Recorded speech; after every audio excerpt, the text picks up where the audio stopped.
Olá, aqui é a Daniela Dias, do Instituto Paulista de Programação Neurolinguística. E hoje nós estamos aqui para falar de um tema chamado vícios. Existem os vícios e as compulsões também aqui nesse pacote. Tá? Vícios podem ser bons ou nem tanto, não é verdade? Então vamos lá.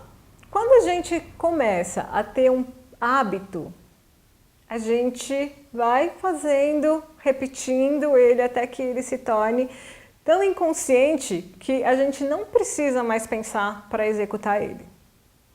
E aí, dependendo desse hábito que já está nesse inconsciente, às vezes a gente não percebe que ele dá um salto onde ele se intensifica. Então, por exemplo, a pessoa já tem o hábito de comer, tá? Esse é um hábito que é instalado na nossa vida desde que a gente é criança. Então, a gente nasce, então tem os horários para mamar, vai mamando, depois vai crescendo, vai aprendendo os horários de comer. E aí, a gente tem algumas dessas regrinhas que viram hábitos na nossa vida. E aí, algumas pessoas começam nesses hábitos a comer um pouco mais, e às vezes ela vai comer um biscoito, mas está no pacote, ela tem que comer o segundo, o terceiro, o quarto, quinto, tem que comer o pacote inteiro.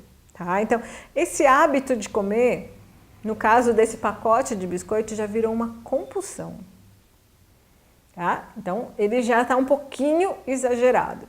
Tá? E o vício é quando essa compulsão ela se torna mais exagerada ainda. Tá? A pessoa, por exemplo, ela não vai comer um pacote, ela vai comer 2, 3, 4 pacotes. Então, ela fica viciada em comer a bolacha, por exemplo.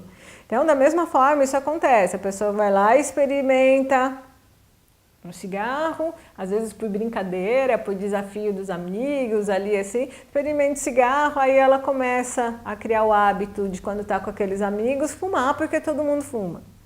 E aí depois ela começa a não controlar mais isso, ela vê o cigarro, ela tem que acender o cigarro, tem que fumar.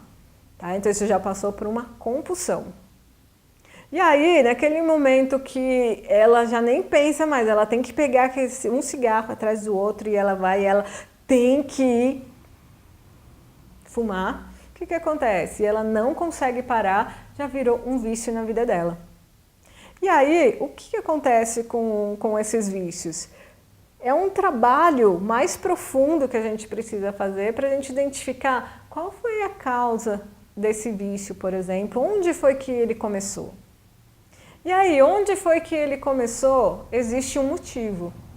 E aí, de que outras formas você pode atender esse motivo? Por exemplo, uma pessoa que começou a fumar lá na rodinha de amigos, o que ela queria? Ah, ser aceita?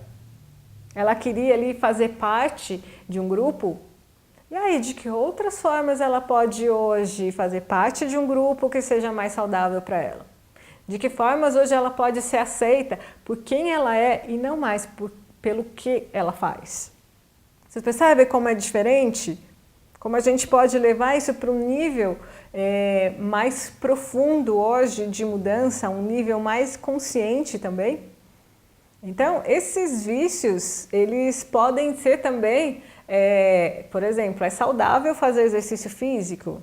Puxa, é muito bacana, você pode ter o hábito, mas depende daquelas pessoas que têm que ir na academia todos os dias, senão ela começa até a passar mal. E aí, o que acontece? Vai passando o tempo, ela fica viciada em academia. Se ela não for para academia, ela fica até doente, ela fica mal, ela fica às vezes brava, com raiva e tem comportamentos que não são adequados nem proporcionais àquilo que está acontecendo. Então, isso já passou para esse nível de vício. Então, vamos dizer assim, precisa fazer um processo assim, de desintoxicação voltado também na flexibilidade. Buscar assim, qual foi a causa também que levou essa pessoa a chegar nesse vício. Tá? O que ela ganhava indo para lá, numa academia e fazendo muito. Então, assim, tudo aquilo que é exagerado na nossa vida, ele pode virar um vício e a gente perdeu o controle sobre ele. Então, o que nós precisamos fazer? Dar alguns passos para trás para a gente poder olhar de fora aquele vício e a gente entender, e aí, o que está acontecendo e se é possível mudar. Até uma vez eu atendi um senhor que ele fumava e ele veio aqui que ele queria parar de fumar. E aí, assim, gente, toda vez que ele tocava no assunto da esposa dele, o que acontecia? Ele ficava assim, você me dá licença de eu ir lá fora fumar? Eu, claro.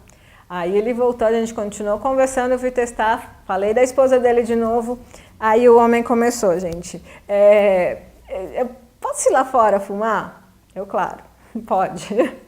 Aí então nós conversamos, acontecia uma realidade ali que assim, a esposa acabava tirando o significado dele, ele trabalhava, parou de trabalhar, ele melhorava para voltar a trabalhar, a esposa detonava ele e ele ficava mal, não conseguia voltar para trabalhar. Então vivia de licença. E isso, lógico, gente, para um homem ele precisa ter significado, fazer as coisas são importantes para ele. Ganhar o dinheiro, a esposa que tinha aluguéis e sustentava a casa. E aí, assim, o que ele era? Um nada, nas palavras dele. Então, toda vez que ele ficava com raiva da esposa, que ele lembrava tudo isso, ele acendia o cigarro. E, gente, ele não tinha como resolver aquela situação naquele momento e ele não queria resolver aquela situação ali por outros motivos. E aí, eu podia falar para esse homem parar de fumar, gente? Não. Porque ele já estava um ponto de bater na mulher dele. Olha só. Então, às vezes, a gente precisa entender também ao que esse vício está servindo na vida da pessoa, porque imagina, a hora que ele ficava com muita raiva da esposa, ele saía fumar e aí ele não batia nela. E se você faz esse homem parar de fumar, ele ia espancar a mulher dele. Tá? Então a gente precisa ter muito cuidado também quando a gente pensa no vício, como é que a gente vai resolver essa situação. Então vamos lá, vamos conversar mais sobre isso, sobre o que tiver aí dentro acontecendo com você, que você considera assim, será que é um vício? Será que não é? Ainda está numa compulsão? Escreve aqui embaixo que a gente vai te ajudar a você entender melhor o que pode estar acontecendo aí dentro de você, ok? Um abraço e nos vemos até em outros vídeos, em outras histórias, para a gente te ajudar a ir para o próximo nível. Até lá!